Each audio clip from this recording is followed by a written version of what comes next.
So today, I want to break down my dream credit card setup, where everything falls into place when I finish building out my credit card roadmap. This is going to be a fun one with a mix of strategy, some dreaming, and also projecting into the future. So let's dive right in.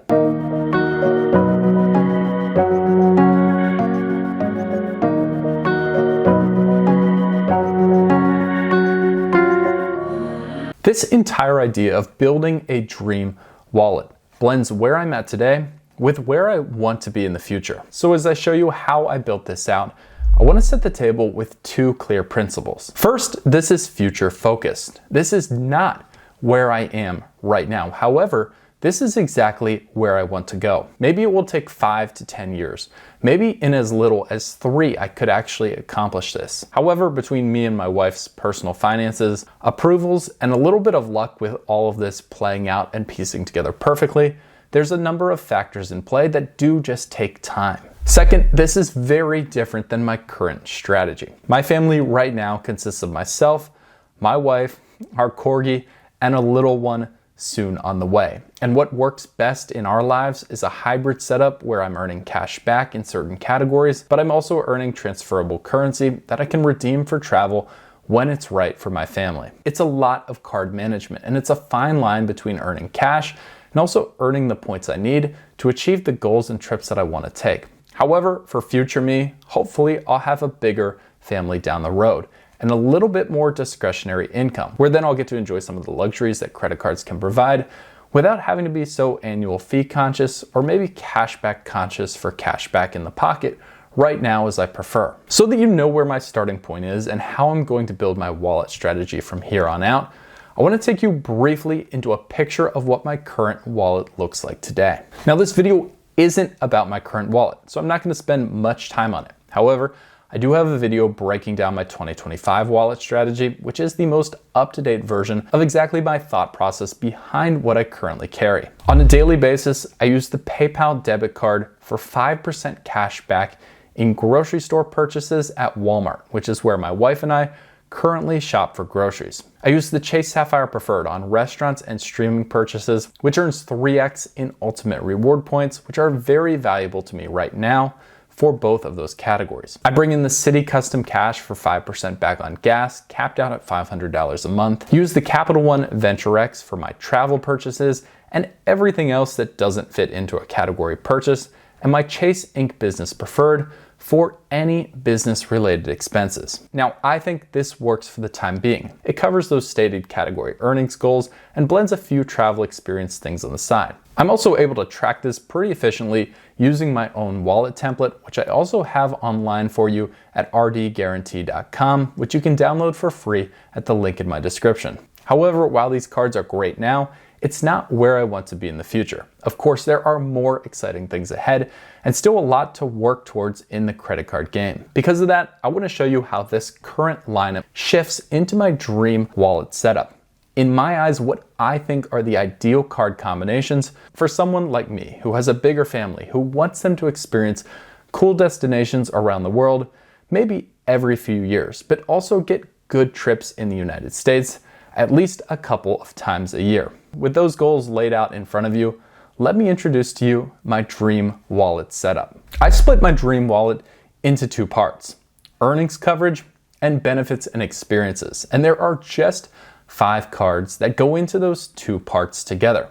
That's on purpose. I wanted to keep this simple and very straightforward because a core tenet of my future dream wallet is something that's easily managed not only by myself, but also by my wife, who plays along with the credit card game, but doesn't take it to the level that obviously I do. Piece number 1 is what I call addressing our top spending categories. And this involves just 3 core cards. Now, of course, any top category starts with your housing expense. And at this point, I don't want to slot the Bilt MasterCard into there because we did just move into a house and no longer pay rent. But Bilt hasn't moved on officially getting a card that does allow you to pay your mortgage with a credit card. So while I want to recognize that as a top expense, there is no Bilt MasterCard in this version of my dream wallet. That means I skip down to groceries and dining as the next 2 top category expenditures for my future family. I'm gonna bring in just one card to cover both of these, and that deviates from my current strategy of using the PayPal debit at my grocery store, which is Walmart, and the Chase Sapphire Preferred for 3x on restaurant. Both of those are blown out of the water and replaced with the American Express Gold Card. My justification for using the Gold Card here, even with its $325 annual fee, is that you can track this card and it just does better and better as your family size improves. For my wife and I now, even if we did shop at a regular grocery store that did code as groceries under the Gold Card, which Walmart currently doesn't, we just don't have the spend to justify, even at 4x back in membership rewards points, the annual fee associated on that card. Now the math changes, and we've looked at this and proven it in other videos on this channel, but as you grow in family size, those rewards points and the spend that you have to put on that card in those two categories, it just inflates, and it makes the card worth it for most families who have at least 3 or 4 that they're spending for. When I look at the Gold Card, I see the $325 annual fee, but know I'll use the $100 in Resi credits fully, the $84 in Dunkin' credits, and I'm gonna roughly approximate $50 out of the $240 in dining and Uber cash that the card gives you. This estimate would leave me with an effective annual fee of $91. And I don't estimate that I'd use those benefits enough to clear it all the way to zero. Still, in my future dream wallet, that's okay. The second card addressing top spending categories is a holdover from my current wallet, and that's because I've fallen in love with the Citi Custom Cash. A clean 5% back on gas with a $500 maximum still works in my future version of what I want my life to look like. Not only does the card earn so well, but it's extremely simple, and it's easy for my wife to pull out the same card over and over and over, identify that as a gas card, and it also takes a lot of thinking off myself as compared to rotating through with my rotating category cards, the Discover It, and the Freedom Flex that I could also deploy in that spot if I wanted to. And finally, the third card in my dream wallet, taking care of my spending categories, is the Capital One Venture X. It earns 10x back on hotels and rental cars purchased through the portal, 5x back on flights, again through Capital One's portal, and a clean 2x back on everything else. Now I really debated on keeping the Venture X against a flat cashback card that maybe ties in with a bigger bank that will allow you to tap into elevated straight cashback multipliers on non-category purchases. An obvious option would be looking at something like Bank of America and enrolling in their preferred rewards program, which can offer up to a 75% boost on their credit cards that partner with that program if you keep at least $100,000 in their investment or banking platform. Now, aside from that being a big financial commitment to make that to Bank of America and or Merrill Lynch, the best I could do would be the Bank of America Unlimited Cash Rewards, which would get boosted from a 1.5% flat cash back to a 2.625 unlimited catch-all cash back card. But in comparing the Venture X's 2x miles to that Bank of America option, I really still see the Venture X coming out as the superior card. As long as I would target redemptions in the future on the Venture X that at least get 1.5 cents per point, I would then surpass anything I could do with a cashback card, which has no potential for increased earnings on the redemption side. That's because 2x in the door on the Venture X, then valuing those points at 1.5 cents per point in redemption, that earns at least 3% on all purchases, which does beat that Bank of America number. Admittedly, those are tougher redemptions to accomplish. However, with a family that only wants to travel internationally maybe every few years, I really think that we could build up miles on the Venture X and do a significant redemption that's really targeted to get great value, even if it's just every few years. And hey, now we're getting into some other benefits, but the Capital One Venture X also has solid lounge access, Hertz President Circle status, and a TSA pre-check, which I'm going to need if I'm going to have a bigger family, and I want multiple cards offering all of my family members pre-check status. Finally, even though this card has a $395 annual fee, with the $300 travel credit and 10,000 bonus miles coming every card member anniversary, it really has a positive $5 effective annual fee, meaning it's not a killer to add into my wallet and jacking up my annual fee load. Now with 3 cards in the belt, let's look at the last 2, which are really experience and benefits cards. And this is where I think the wallet starts to get really special. These are cards that I'm currently missing out on now, and because of that, I'm missing out on airline status and hotel status, and some of those really cool benefits that credit cards just can provide. Let me tell you about my hotel card of choice. This one, I consider a ton of different options, but one continues to come to the table that seems to work really well in this wallet setup and would be great for a family, and that's the Ritz-Carlton card. Now, I made a video recently about this card, and the conclusion was that it's essentially an incredible general travel credit card that comes with a better price tag than a lot of the premium options out on the market today. I justify adding this card to my wallet because it would earn 18.5x points on Marriott Bonvoy properties. It comes with automatic Gold Elite status, which carries two things that are really important to me. It comes with late checkout and the possibility for enhanced room upgrades, which are always a nice touch compared to what you originally book. It comes with a $300 annual travel credit, and between things like baggage fees, which could be massive if you're traveling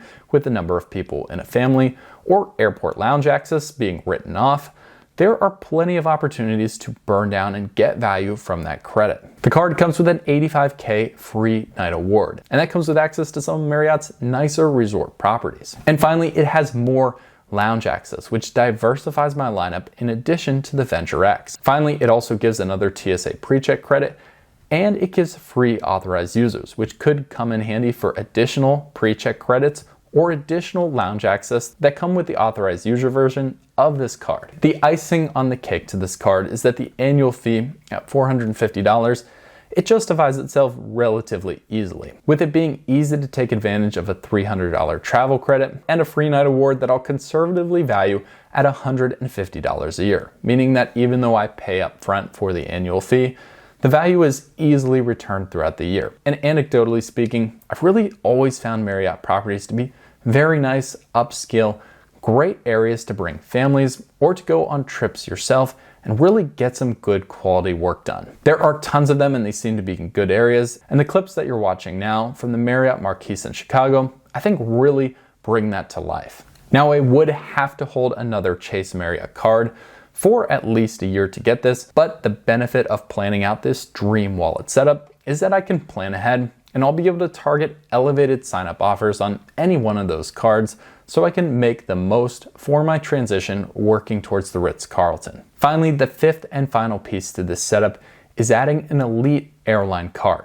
And while I'm not usually one to target the highest annual fee credit cards because I am so value oriented on this channel, this is going to be an exception because the Delta SkyMiles Reserve can just be that worth it for the right situation. I justify a $650 annual fee and adding that to this wallet setup, which already has a ton in annual fees, for just a few key reasons. Let's think big picture strategy with point synergy.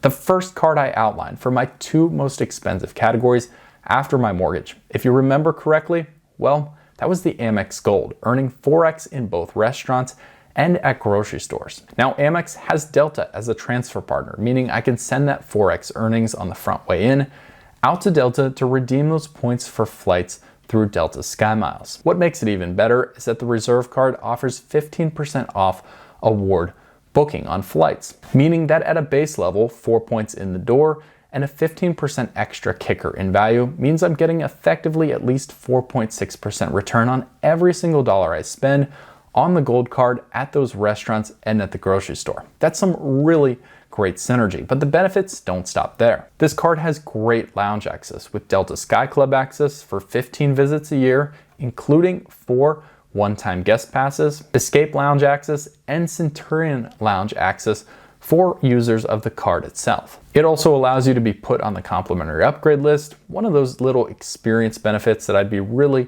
looking forward to. Get to a $200 Delta Stays hotel credit, which certainly would be used with all the traveling that I hope my family would do one day, and includes a companion certificate, basically good for a buy one, get one free airline ticket after holding the card for 1 year. There could be tons of value depending on how I'd want to deploy that, just in that benefit alone. Now there's some other smaller benefits, including a TSA PreCheck and global entry credit, as well as the first check bag free for myself and up to 9 on the reservation. Just valuing that conservatively, a $650 annual fee well, that melts away really, really fast. I see myself easily getting the $200 value in the Delta Stays credit, about $300 every single year for that companion ticket, and saving around $140 in bag fees. And again, that's just being conservative. Just all of that together, which I know I could use every year, that brings this huge annual fee card down to just $10, effectively what I'm paying after the value of those benefits are calculated. Now, is this a massive card to maintain? Yes, but when you look at it in the right situation, it really does become quite simple. And of course, it is another ladder card. And I recently made a video about my first step on the ladder, applying for the American Express Delta SkyMiles Gold Card. So I have started my journey looking towards this future dream wallet, even at this point today. Now, top to bottom, I got really excited about this setup. Just between covering the top spending categories with just 3 cards, the Gold, Custom Cash, and Venture X, and then adding those experiences and benefits with the Ritz-Carlton card and the Delta SkyMiles Reserve. It's $1,820 worth of annual fees, but I think through reasonable estimations, I can bring that down to an effective annual fee of just $96 with how much value I can get out of how I would use those cards normally in our family's day-to-day life. Now, is it perfect? Probably not. And there's still room for me to add small cards and target specific sign-up bonuses that really make a difference. But I think that core setup of 5 cards really gets the job done for 99% of what I want out of my wallet. Now, if you have any questions or thoughts, I'd love to hear them. And of course, thanks again for watching the video, and we'll see you in the next.